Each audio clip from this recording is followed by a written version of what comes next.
नमस्कार। घटना चक्र बुक वीडियो के इस शैक्षणिक मंच पर आपका स्वागत है।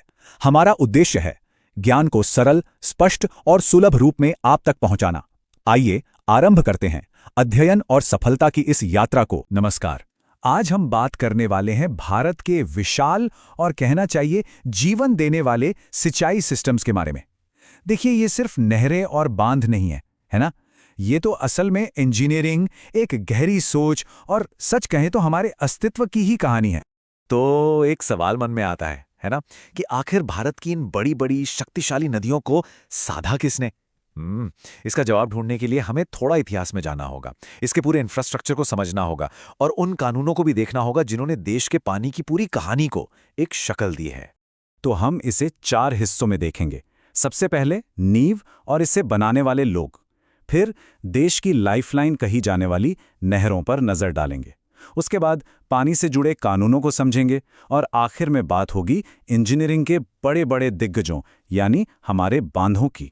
तो चलिए शुरू करते हैं पहले हिस्से से, नींव और निर्माता।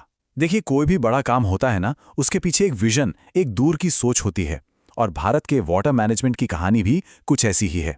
और इस कहानी की शुरुआत होती है एक बहुत बड़े नाम से, एम विश्वेश्वरैया। उन्हें यूं ही नहीं, father of modern Indian irrigation कहा जाता है।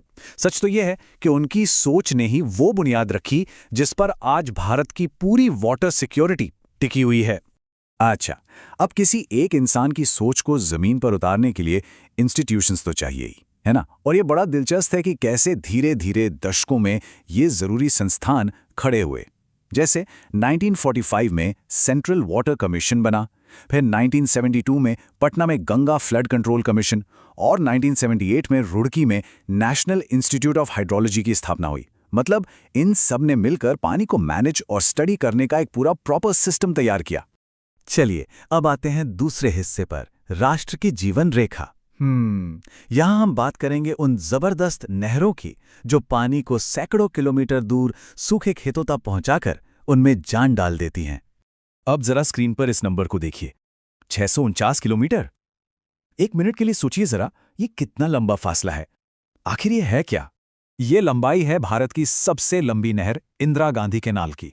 सोचिए, 649 किलोमीटर लंबी ये नहर पंजाब, हरियाणा और राजस्थान के कितने बड़े इलाके की प्यास बुझाती है।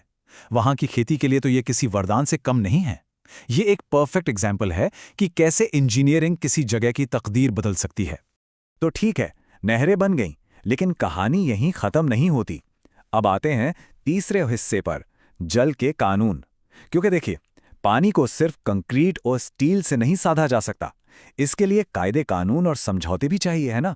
खास तौर पर तब जब पानी एक राज्य से दूसरे राज्य या एक देश से दूसरे देश में जाता हो। और यहां पर 2 बड़े कानूनी फ्रेमवर्क सामने आते हैं। एक तो देश के अंदर के लिए, मतलब राज्यों के बीच पानी के झगड़ों को सुलझाने के लिए 1956 में बना इंटरस्टेट वाटर डिस्प्यूट्स एक्ट, और दूसरा इंटरनेशनल लेवल पर भारत और पाकिस्तान के बीच पानी के बंटवारे के लिए 1960 की इंडस वाटर्स ट्रीटी। ये दोनों ही कानून शांति और सहयोग के लिए बहुत बहुत जरूरी हैं।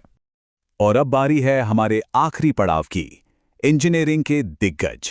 जी हां, अब हम देखेंगे भारत के कुछ सबसे बड़े बांधों को और ये भी जानेंगे कि ग्लोबल लेवल पर ये कहां स्टैंड करते हैं।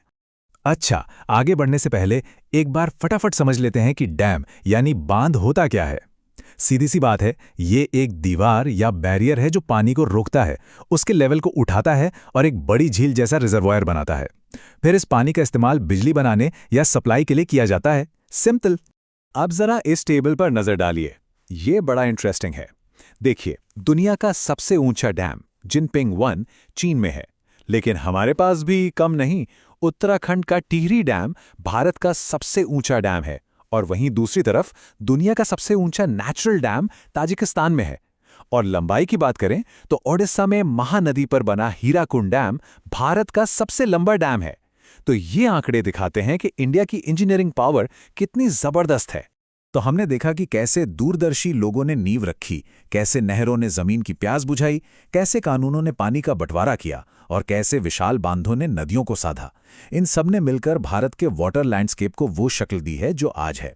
लेकिन ये सब हमें एक बहुत बड़े और जरूरी सवाल पर लाकर खड़ा कर देता है कि आने वाले कल के लिए, भविष्य के लिए भारत की वाटर सिक्योरिटी कैसे पक्की होगी?